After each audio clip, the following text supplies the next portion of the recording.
L'histoire commence dans le quartier d'Oriu, avec une pleine lune brillante dans le ciel.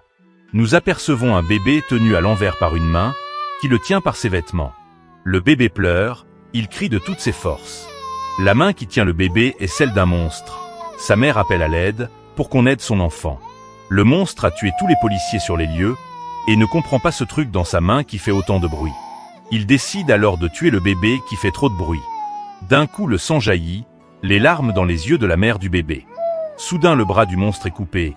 L'homme qui a coupé sa main regarde le monstre avec un air dégoûté, secouant sa main pour enlever le sang dégoûtant du monstre. Le monstre avec un excès de colère jette l'enfant, et fonce sur l'homme pour l'éliminer. Le bébé est rattrapé par sa mère. Le monstre tellement en colère bondit sur l'homme avec rage et lui assène un coup dévastateur. Cependant, l'homme a esquivé l'attaque du monstre et lui porte un coup de pied puissant et violent dans la tronche. Il est projeté en arrière et s'écrase contre le mur. La puissance du coup est telle que l'impact a créé une brèche dans le mur. Mais le monstre sort de la brèche et fonce sur l'homme pour le dévorer. Mais l'homme lui assène à nouveau un coup de pied dévastateur, ce qui le projette dans les airs. Avant de serrer son poing et le ruer de plusieurs coups puissants, et l'élimine pour de bon.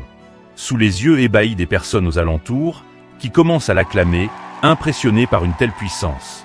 Il était sur le point de partir lorsqu'il est interpellé par la mère du bébé, qui le remercie pour avoir sauvé son enfant. Il tourne la tête et regarde la femme un instant, avant de s'en aller sous les yeux ébahis de la foule. Bienvenue dans l'ère des surhommes. Nous sommes au lycée Séwayon de Hinchon. Dans l'une des classes, un professeur donne des cours. Son cours a tendance à ennuyer l'élève aux cheveux blonds assis au fond de la classe. L'élève aux cheveux bruns lui montre une vidéo sur son téléphone, qui a été postée ce matin. La vidéo montre le surhomme à la casquette blanche terrassant un monstre. Les deux amis sont complètement choqués de voir la puissance du coup de pied du surhomme. L'élève aux cheveux blonds demande à son ami de lui donner le lien de la vidéo, mais il parle tellement fort que le professeur les entend et est obligé d'intervenir et leur dire de se taire. Soudain la sirène retentit, une alerte. Une voix se fait entendre, alerte, attaque catastrophe imminente. Pendant que la salle est agitée, l'un des élèves était tranquillement couché sur sa table. La voix les informe d'une apparition d'un Nihin, être surnaturel, de classe moyenne près du port d'Hinchon. Tous les élèves et les enseignants sont priés de rentrer chez eux. L'une des élèves est inquiète car le port est juste devant chez elle. Et c'est déjà la 3e fois cette année que les monstres apparaissent. Quelques années auparavant, ce monstre est apparu et a tué 70 personnes au passage. S'il devait réapparaître, ce serait une catastrophe. Elle se demande si le surhomme va intervenir aujourd'hui. Elle remarque un élève qui dort et essaie de le réveiller. Au même moment, le téléphone de cet élève sonne. Il prend le téléphone et décroche l'appel. Cet élève est le protagoniste Kang Guiem, en classe de seconde. Son interlocuteur l'informe de l'apparition d'un monstre au port, il lui donnera plus de détails en route, et qu'il n'oublie pas ses oreillettes. Ok, il a compris, et l'homme au téléphone lui dit de se dépêcher. Lorsqu'il raccroche l'appel, il demande à la fille ce qu'elle veut. Elle l'informe de l'alerte, ils doivent rentrer chez eux. Il lui dit de ne pas s'inquiéter et est assis. La fille s'en va et pense qu'il ne va pas vivre longtemps avec ce comportement. Maintenant qu'il est seul, il jette un coup d'œil dans son sac, ses oreillettes sont là. Tout est bon, donc il va aller se changer dans les toilettes. Il vérifie s'il n'y a personne et se dirige dans les toilettes discrètement. Au même moment, au port d'Hinchon, l'un des employés vient d'allumer un camion et va écraser cette saleté de monstre. Il appuie l'accélérateur et fonce sur le monstre, à une grande vitesse, il percute le monstre, le choc est violent, le métal de la voiture se tord et se froisse sous l'impact. Cependant, le monstre est totalement indemne. L'homme au volant est complètement terrifié. Comment cela peut-il être possible? Mais le monstre d'un élan lève le bras, d'un coup puissant et dévastateur, il réduit le camion en miettes, éliminant par conséquent l'homme à l'intérieur. L'un des employés est complètement terrifié par le spectacle effrayant qu'il vient de voir. Il est avec un autre employé qui pleure, parce qu'il va mourir. L'homme en vert essaie de le calmer, et lui dit qu'ils vont rester cachés jusqu'à l'arrivée des secours. Cependant, il n'a même pas fini de parler que le monstre les a retrouvés. Au lycée, Kang est toujours aux toilettes. Son ami au téléphone lui dit de se dépêcher, il va le guider. Une fois prêt, son ami lui dit qu'il lui faudra 11 minutes pour arriver sur le lieu. Il va faire de son mieux pour arriver plus vite, alors il fonce et se met immédiatement en route.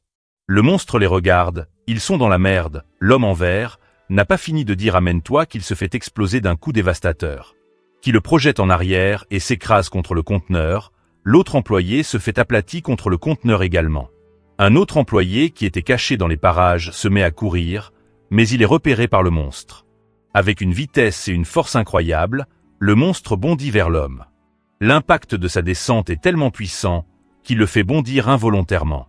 Il le saisit la tête, le projette, et il s'écrase contre un conteneur, se lève et crache du sang. Il n'est pas au bout de ses peines que le monstre s'approche à nouveau de lui et est sur le point de l'attraper la tête encore une fois. Soudain, une clé à molette surgit dans les airs et frappe le monstre à la tête. Le monstre tourne la tête et regarde. L'homme blessé s'écria « Monsieur, c'est vous ?» L'homme se tenait face au monstre, une clé à molette à la main. Pendant ce temps, le protagoniste était en route, il courait de toutes ses forces, à une vitesse impressionnante. Son ami l'informe que la brigade anti-IN est également en route, une bande d'incompétents. Il aperçoit enfin le port. De l'autre côté, l'homme dit à l'autre de s'échapper pendant qu'il attire l'attention du monstre. Le regard du monstre le terrifie à tel point qu'il pense à sa femme et à son enfant. Ils vont le manquer, parce que c'est la fin. Le monstre se dirige vers lui. Soudain, il change de direction et s'en va. L'homme est soulagé, mais le monstre s'arrête et pose la main sur le conteneur. La force de ses doigts transperce le conteneur. Avec une force impressionnante, il soulève le conteneur d'un bras et le balance de toutes ses forces sur l'homme. Le conteneur se dirige à une grande vitesse sur l'homme qui est complètement paniqué. Au même moment, Kang vient d'arriver sur les lieux et se précipite vers l'homme pour intervenir.